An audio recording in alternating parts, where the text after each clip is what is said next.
मुख्यमंत्री पुष्कर सिंह धामी सचिवालय में लेंगे पंचायती राज विभाग की समीक्षा बैठक। पंचायतों में बजट खर्च और योजनाओं की करेंगे समीक्षा।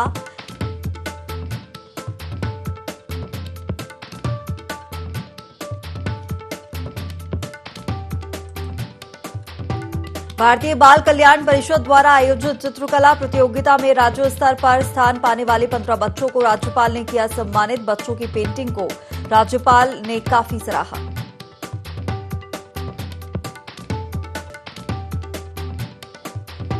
नैनीताल हाईकोर्ट की शिफ्टिंग को लेकर यूकेडी ने जताया विरोध। कहा यह पहाड़ विरोधी मानसिकता है।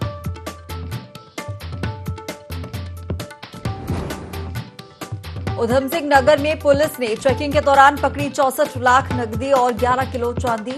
3 लोगों को किया गिरफ्तार।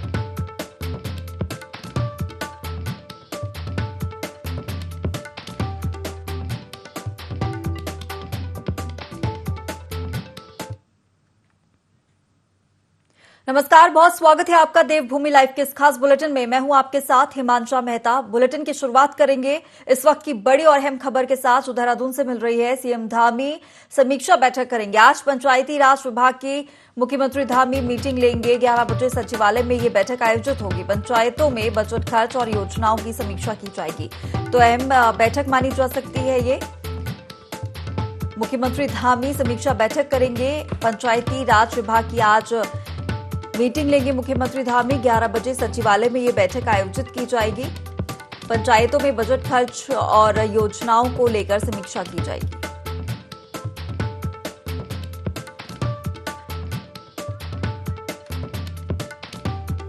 चलिए, खबर पर ज्यादा जानकारी के लिए हमारे साथ हमारे वरिष्ठ संवाददाता आकाश लाइव जुड़ गए हैं।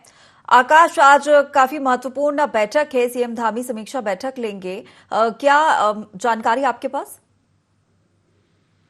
कह सकते हैं कि दूसरे के साथ 11 बजे मुख्यमंत्री पुष्कर सिंह धामी में पंचायती राज विभाग की समीक्षा बैठक करेंगे। अब पिछले कई दिनों में देखा गया है कि लगातार मुख्यमंत्री तमाम उनकी समीक्षा कर रहे हैं, क्योंकि दिसंबर एक तरीके से आने वाला है और सरकार की कोशिश ये रहेगी कि आने वाले समय में फरवरी के महीने में जो है बजट जो है सत्र आउट हो। तो उससे पहले जो तमाम बजट है वो किस तरीके से खर्च हुआ है या फिर जो सरकार की पिछले साल प्लानिंग थी उनको किस तरीके से खर्च किया जा रहा है, किस किन विभागों में कितना बजट जो खर्च चुका है, योजनाओं का क्या कुछ क्रियान्वयन अब तक जो है धरातल पर दिखा है। तो इन तमाम चीजों को लेकर लगातार मुख्यमंत्री समीक्षा कर रहे हैं। इससे पहले शिक्षा विभाग की समीक्षा करी थी और आज मुख्यमंत्री पंचायती राज विभाग की समीक्षा करने वाले हैं, जिसमें पंचायतों को किस तरीके से मजबूत किया जा सके। पंचायत जो राज है विभाग है उनमें क्या कुछ योजनाएं चल रही हैं, क्योंकि महत्वपूर्ण बात यह है कि जिस तरीके से पंचायती राज विभाग के अंतर्गत जो तमाम योजनाएं हैं वो कहीं ना कहीं केंद्र पोषित योजनाएं भी है। केंद्र की भी लगातार कोशिश ये है कि जो योजनाएं की फंडिंग जो है लगातार केंद्र सरकार की तरफ से की जा रही है उनका धरातल पर कितना काम हुआ है, क्या कुछ इसमें विकास हुआ है और कितना बजट जो है खर्च किया जाए। तो लगातार जो केंद्र की फंडिंग है वो निचले स्तर पर, यानी पंचायत के जरिए की अगर हम बात करें तो गांव की सरकार इसको अधिकतर कहा जाता है कि गांव की सरकार को मजबूत करने की कोशिश होती है। गांव की सरकार में क्या कुछ विकास कार्य हो रहे हैं उनको लेकर के काम इसमें किया जाता है। तो केंद्र लगातार इसको जो है अपने स्तर पर भी मॉनिटरिंग करता है और लगातार जो फंडिंग है तो केंद्र की तरफ से जो है की जाती है। तो यही वजह है कि आज मुख्यमंत्री पंचायती राज विभाग की समीक्षा बैठक करने वाले हैं, जिसमें तमाम जो योजनाएं चल रही हैं उनका किस तरीके से अब तक काम हुआ है, क्या कुछ इसमें प्लानिंग के जरिए जो सरकार की कोशिश थी या फिर जो निर्देश मुख्यमंत्री की तरफ से पहले भी दिए गए थे उनमें कितना कुछ काम हुआ है और आने वाले समय में क्या कुछ रोड मैप इसका रहने वाला है कि किस तरीके से विभाग आने वाले समय में क्या कुछ योजनाएं बना रहा है जिससे लाभ जो आम जनता को मिल सकता है, गाँव के लोगों को मिल सकता है। ये तमाम चीजें जिस पर समीक्षा मुख्यमंत्री करने वाले हैं और कह सकते हैं कि निश्चित तौर पर एक महत्वपूर्ण बैठक जो है पंचायती राज विभाग की आज होगी जिसमें कई निर्देश जो है मुख्यमंत्री की तरफ से भी दिए जा सकते हैं। बिल्कुल आकाश, ये भी आपसे जानना चाहेंगे कि विभाग इस बैठक में विभाग प्रमुख शामिल होंगे या इनके अलावा और भी कुछ विभाग के लोग शामिल हो सकते हैं? बिल्कुल, जिस तरीके से पंचायती राज विभाग की समीक्षा बैठक की गई है तो निश्चित तौर पर जो पंचायती विभाग से जुड़े हुए जो तमाम अधिकारी हैं उनको इस बैठक में सम्मिलित होने के लिए कहा गया है। और महत्वपूर्ण बात यह है कि मुख्यमंत्री जहां सचिवालय में इस पूरी बैठक को करेंगे तो उसके साथ साथ तमाम जो जिले हैं यानी कि उत्तराखंड के जो तमाम जिले हैं उनका भी फीडबैक इस तरीके से लिया जाएगा कि किस तरीके से वहां पर काम किया जा रहा है। और ये वजह है कि तमाम जिलों के अधिकारियों को भी इसमें सम्मिलित करने के लिए कहा गया है कि जिससे कि जिले की जो वास्तविकता है कि उस जिले की वास्तविकता पता चल सके कितना काम वहां पर हो रहा है, किस तरीके का प्लानिंग के जरिए जो है वहाँ पर काम किया जा रहा है। और महत्वपूर्ण बात यह कि छोटी गवर्नमेंट जिस तरीके से रही है, मतलब अगर गाँव की सरकार की बात करें तो इसमें जो तमाम काम है वो किए जाते रहे हैं। तो ऐसे में निश्चित तौर पर कोशिश यही है कि जो बजट खर्च की अनुमति केंद्र से मिलती है, जो केंद्र सरकार की तरफ से जो एक तरीके से वित्तीय सहायता पंचायतों को दी जा रही है, तो उसमें कितना काम किया जा रहा है और किस तरीके का गाँवों का विकास इस योजनाओं के जरिए हो रहा है। तो निश्चित तौर पर कह सकते हैं कि आज पंचायती राज विभाग से जुड़े हुए तमाम अधिकारी हैं वो मौजूद रहने वाले हैं, चाहे सचिव स्तर के हों या फिर जिले स्तर के जो अधिकारी हैं वो इस बैठक में मौजूद रहेंगे। तमाम जो फीडबैक है वो मुख्यमंत्री को देंगे और मुख्यमंत्री कहीं ना कहीं बात को लेकर के दिशा निर्देश भी दे सकते हैं कि जो जिलों में काम की अगर धीमी गति जिन जिलों में है उनको किस तरीके से तेजी लाई जा सके। और साथ ही साथ क्योंकि अगर फाइनेंशियल ईयर की अगर हम बात करें, मार्च फाइनेंशियल ईयर आता है, तो ऐसी स्थिति में इन 6 महीने में कितना काम हुआ है या आने वाले 6 महीने की क्या कुछ प्लानिंग है, किन विभागों में कितना बजट खर्च हुआ है, इस पर भी फीडबैक जो है मुख्यमंत्री जो है लेते दिखाई देंगे। बिल्कुल आकाश, शुक्रिया। समीक्षा के दौरान जो बजट है इनके खर्चों में मतलब कटौती भी की जा सकती है या अगर बढ़ोतरी करने की जरूरत हो तो वो भी बजट में की जा सकती है, क्या ऐसा भी कुछ हो सकता है? अब जिस तरीके से मुख्यमंत्री लगातार हमने देखा है कि पिछले कई जो बैठकें ली हैं उसमें तमाम जो दिशा निर्देश दिए हैं वो कहीं ना कहीं मुख्यमंत्री का एक सख्त रुख भी दिखाई दिया है, क्योंकि कोशिश सरकार की यह है कि जिस तरीके से तमाम जो विभाग है वो मिलजुल करके काम करें और साथ ही साथ जो बजट है खर्च की अगर जहाँ तक बात है उस बजट को किस तरह खर्च किया जा रहा है, प्लानिंग के जरिए खर्च किया जा रहा है या नहीं किया जा रहा है, उसमें मुख्यमंत्री ने कई सख्त रुख भी अपनाया है। और हमने तमाम बैठकों में देखा है कि मुख्यमंत्री ने सीधे तौर पर दिशा निर्देश देते हुए अधिकारी को फटकार भी लगाई है कि जो निर्देश पिछले बैठकों में दिए गए थे या फिर जो निर्देश सरकार की तरफ से दिए जाते रहे उसमें कितना काम हुआ है। अगर उन जिलों में काम नहीं हुआ है जिस तरीके से होना चाहिए या फिर आम लोगों को किस चीज का लाभ नहीं मिल पा रहा है योजनाओं का, या फिर जो योजना है वो इस तरीके से धरातल पर इस तरीके से नजर नहीं आ रही जिस तरीके से नजर आने चाहिए, तो स्वाभाविक बात है कि मुख्यमंत्री का सख्त रुख भी रहा है और मुख्यमंत्री कहीं ना इसको लेकर सरकार भी अधिकारियों को लगाते रहे हैं। और ऐसे में मुख्यमंत्री की कोशिश भी है कि अगर जिन जिलों में बजट की कमी अगर आड़े आती है, क्योंकि उत्तराखंड एक पहाड़ी प्रदेश है, कहीं जो भौगोलिक परिस्थितियां हैं पहाड़ों की वो एक तरीके से मैदान से अलग है, तो ऐसी स्थिति में अगर बजट की ज्यादा जरूरत पड़ती है उन जिलों में काम को लेकर के, तो कहीं ना कहीं केंद्र सरकार की तरफ से मदद तो की जा रही है, क्योंकि केंद्र पोषित योजनाएं भी होती है इसमें अधिकतर। तो ऐसे में राज्य सरकार भी अपनी तरफ से इनिशिएटिव लेते हुए कोशिश करेगी कि उन योजनाओं को आगे बढ़ाने के लिए अगर बजट की कमी होती है तो उसको बजट में प्रावधान किया जाए। हाल ही में अगर हम बात करें 29 तारीख से शीतकालीन का सत्र भी आउट होने वाला है, तो स्वाभाविक बात है कि कहीं ना कहीं जो सरकार की कोशिश ये भी है कि अनुपूरक बजट को लेकर आया जाए। तो ऐसे में कोशिश होगी कि अगर बजट की कमी कहीं नजर आती है तो स्वाभाविक बात है कि जो अनुपूरक बजट सरकार शीतकालीन सत्र में आना चाहती है उस पर इन बजट का प्रावधान जो किया जा सकता है, जिससे कि कहीं ना कहीं योजनाएं है तो और मजबूती के साथ धरातल पर नजर आए और लोगों को इसका लाभ मिल सके। बिल्कुल, चलिए आकाश, आप हमारे साथ बने रहिए, आगे और भी जानकारी आपसे लेंगे। चलिए और अगली बड़ी खबर की ओर रुख करेंगे। देहरादून से खबर मिल रही है, पूर्व मुख्यमंत्रियों के बयान से बीजेपी असहज है। केंद्रीय नेतृत्व से प्रदेश अध्यक्ष महेंद्र भट्ट ने मुलाकात की है। तीरथ और त्रिवेंद्र के बयान को लेकर प्रदेश अध्यक्ष ने शिकायत की। सार्वजनिक बयान देने के बजाय पार्टी फोरम पर बात रखनी चाहिए थी। पूर्व सीएम तीरथ सिंह रावत का बयान आया सोशल मीडिया पर वायरल।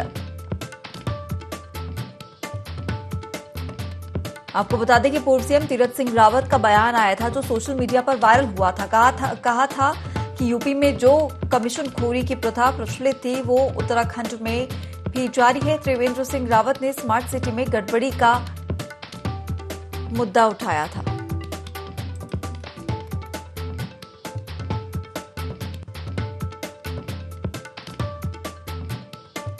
तो तीरथ और त्रिवेंद्र के बयान को लेकर प्रदेश अध्यक्ष ने शिकायत की है। चलिए और खबर पर ज्यादा जानकारी के लिए वरिष्ठ संवाददाता आकाश हमारे साथ लगातार लाइव बने हुए हैं। आकाश, केंद्रीय नेतृत्व से मिले हैं प्रदेश अध्यक्ष महेंद्र भट्ट और यहां पर शिकायत भी की गई है बयान को लेकर, पूरी जानकारी क्या है? आप बिल्कुल कह सकते हैं कि जिस तरीके से केंद्रीय नेतृत्व से प्रदेश अध्यक्ष महेंद्र भट्ट की मुलाकात हुई है, ये कहीं ना कहीं चर्चाओं का विषय बनी हुई है, क्योंकि जिस तरीके से पिछले 3-4 दिन में देखा गया तो दो पूर्व मुख्यमंत्री चाहे त्रिवेंद्र सिंह रावत हों या तीरथ सिंह रावत हों, इन दोनों के बयानों ने कहीं ना कहीं पार्टी संगठन और सरकार को जो है असहज की स्थिति में डाला है।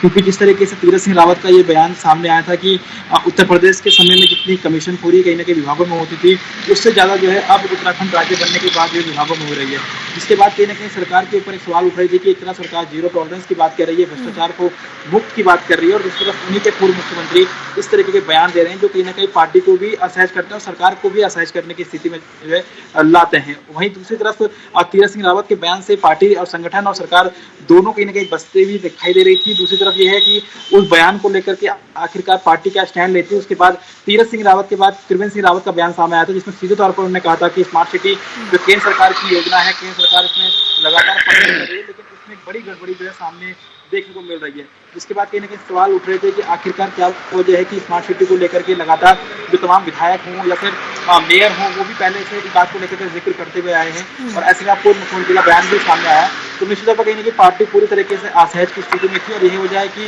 जो पार्टी के अध्यक्ष हैं वो कल पार्टी के जो केंद्रीय नेतृत्व है उनसे मुलाकात उन्होंने की है, और उनको बाकायदा इस बात की शिकायत की है कि जिस तरीके के बयान पूर्व मुख्यमंत्रियों के आए हैं उससे कहीं ना कहीं प्रदेश में विपक्ष को बैठे बिठाए मुद्दा मिला है। विपक्ष जिन बातों को लगातार उठा रहा था, इस तरीके से जहां संगठन इस बात को नकार रहा था कि ऐसा कुछ भी नहीं है, तो वहां पर पूर्व मुख्यमंत्री के बयान जो है पार्टी को असहज की स्थिति में लाते हैं। ये वजह की कल शिकायत की गई है।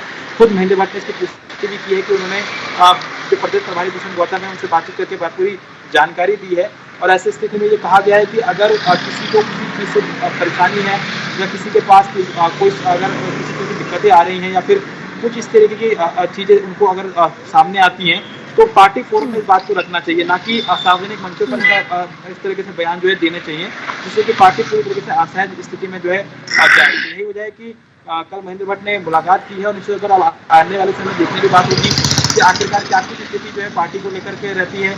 क्या वाकई दोनों ही नेताओं को, यानी दोनों पूर्व मुख्यमंत्री को दिल्ली में तलब किया जाता है, उनसे पूरी जानकारी ली जाती है, या फिर एक सख्त संदेश देने की कोशिश की जाएगी कि जो भी नेता यहाँ पे कार्यकर्ता हो या फिर आम नेता हो या फिर बड़ा नेता हो, उन्हें पार्टी फोरम में बात रखनी चाहिए, ना कि सार्वजनिक मंचों पर जाकर के। बिल्कुल। चलिए आकाश, तमाम जानकारी हम तक पहुंचाने के लिए आपका बहुत शुक्रिया।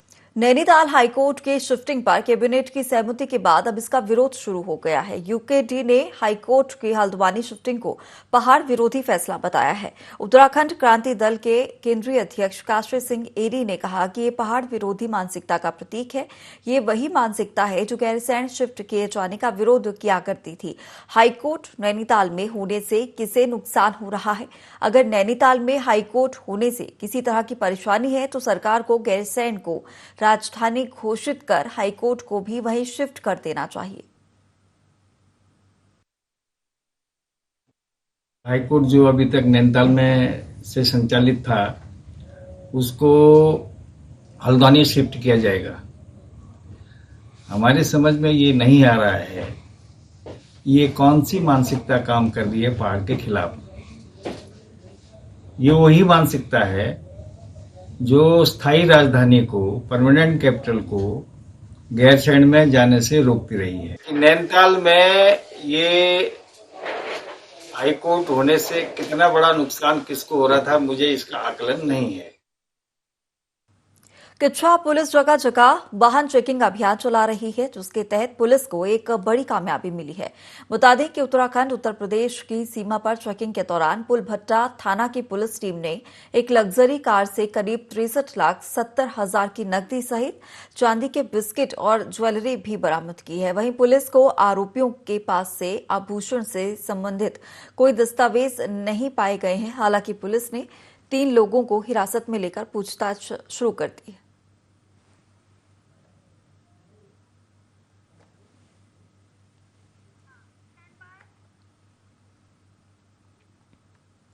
मुख्यमंत्री पुष्कर सिंह धामी ने निर्देश जारी किए हैं। सभी विभागों और राजकीय संस्थानों से 1 हफ्ते में खाली पदों का ब्यौरा तलब किया है। कार्मिक एवं सतर्कता विभाग ने सभी विभागों को इस संबंध में पत्र जारी कर दिया है। गौरतलब है कि मुख्यमंत्री पुष्कर सिंह धामी ने पिछले दिनों समीक्षा बैठक में ये निर्देश दिए थे।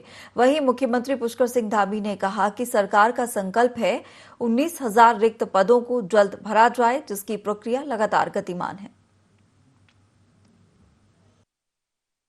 पहले से कह रहे हैं कि हमें अभी तुरंत लगभग 19,000 जो हमारी इन 7,000 के अलावा जो 19,000 पद हमारे रिक्त हैं, हमारा संकल्प है कि हम जल्दी से जल्दी उसको पूरा करेंगे। देश के अंदर जहां माननीय प्रधानमंत्री जी ने 1 साल के अंदर 10 लाख लोगों को रोजगार देने का संकल्प लिया है, उसी कड़ी में उत्तराखंड के भी जितने हमारे सरकारी विभाग हैं सभी की मैं स्वयं समीक्षा कर रहा हूँ, और जहाँ भी हमारे पद खाली हैं उन पर भर्ती की प्रक्रिया प्रारंभ कर।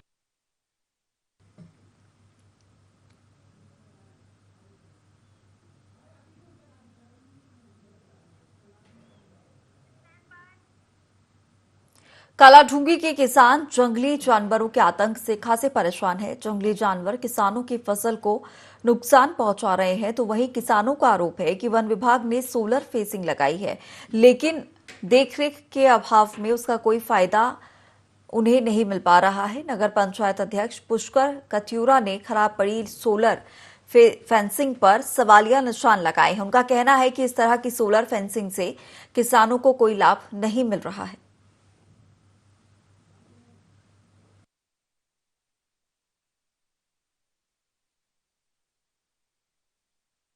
सोलर फेंसिंग लगी हुई है, अपने आप में अपनी हकीकत को बयां कर रही है।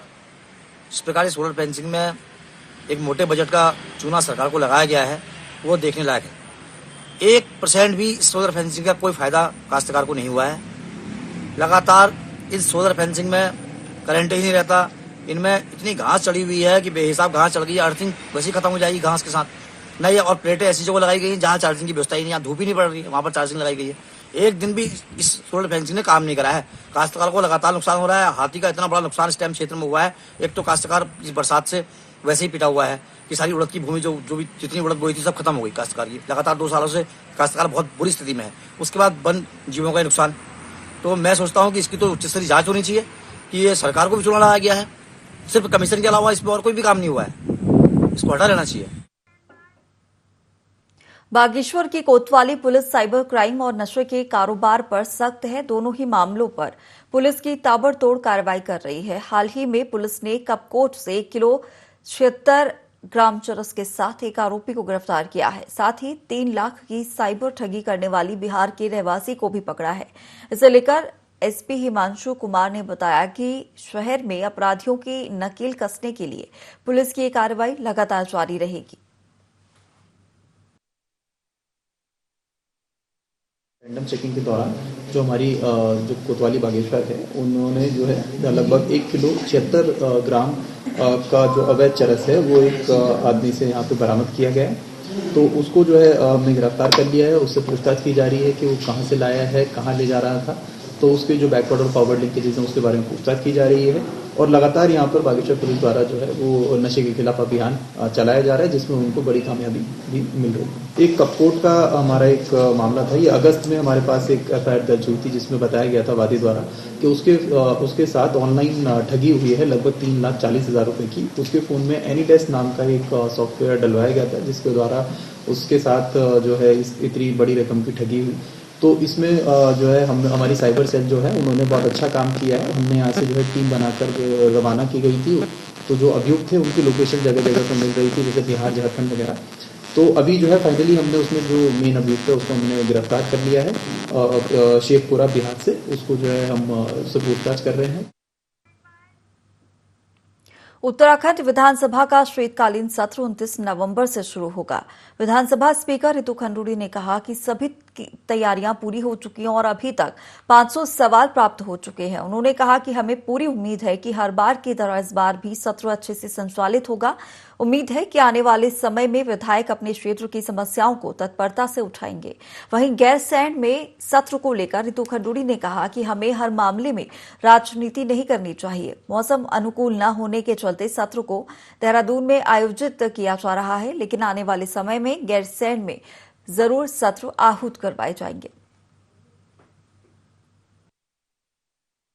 सभा सचिवालय उत्तराखंड की पूरी तैयारी हमेशा से ही रहती है और इस वक्त भी हम पूरी तरह से तैयार हैं। 500 से ज्यादा सवाल आ चुके हैं।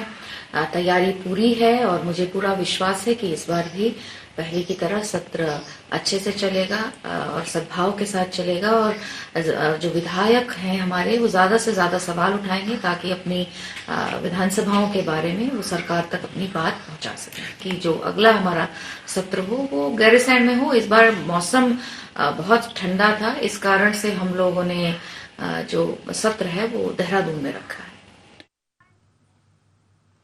विश्व प्रसिद्ध श्री बद्रीनाथ धाम के कपाट बंद होने से पहले पंच पूजाओं की प्रक्रिया शुरू हो गई है, जिसके तहत बद्रीनाथ मंदिर के निचले हिस्से में स्थित भगवान आदि केदारेश्वर महादेव और गणेश मंदिर के कपाट मंत्रोच्चारण के साथ शीतकाल के लिए बंद कर दिए गए हैं। वहीं आगामी 19 नवंबर को बद्री विशाल के कपाट दोपहर 3:35 पर बंद किए जाएंगे। वहीं इस साल अब तक 17 लाख 38,000 से अधिक तीर्थ यात्री बद्रीनाथ के दर्शन कर चुके हैं।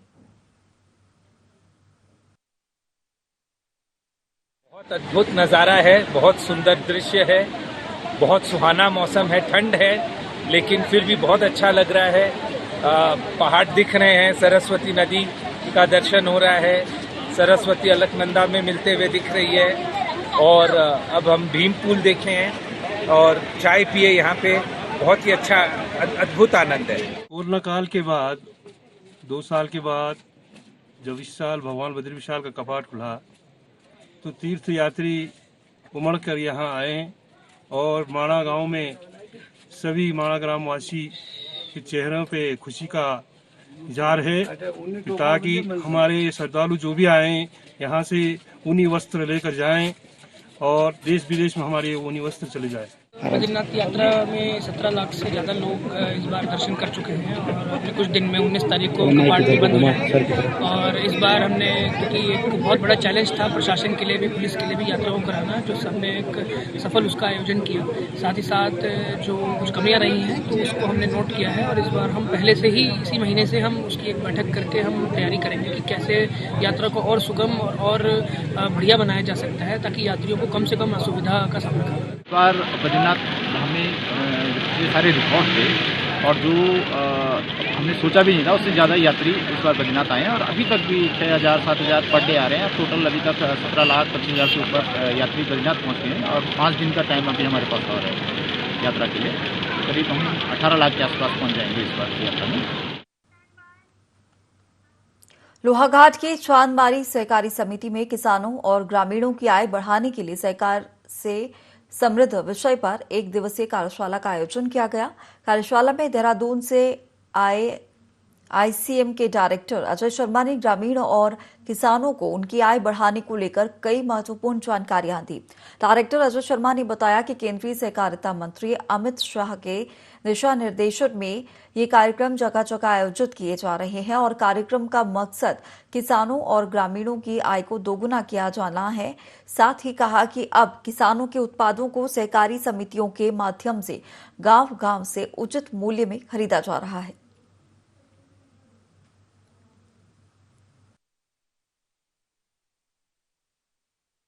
सहकारिता मंत्रालय नया बना है जिसके माननीय गृह मंत्री और सहकारिता मंत्री अमित शाह जी हैं। हमारे सेंट्रल गवर्नमेंट का मिशन ये है कि हमारे किसानों का और माननीय प्रधानमंत्री जी का भी ये सपना था कि हम अपने किसानों की आय कैसे डबल करें। उस परिप्रेक्ष्य में एक सहकारिता की जानकारी हमारे किसानों तक, ग्रासरूट लेवल तक पहुँचे, इसका हमारा विजन था।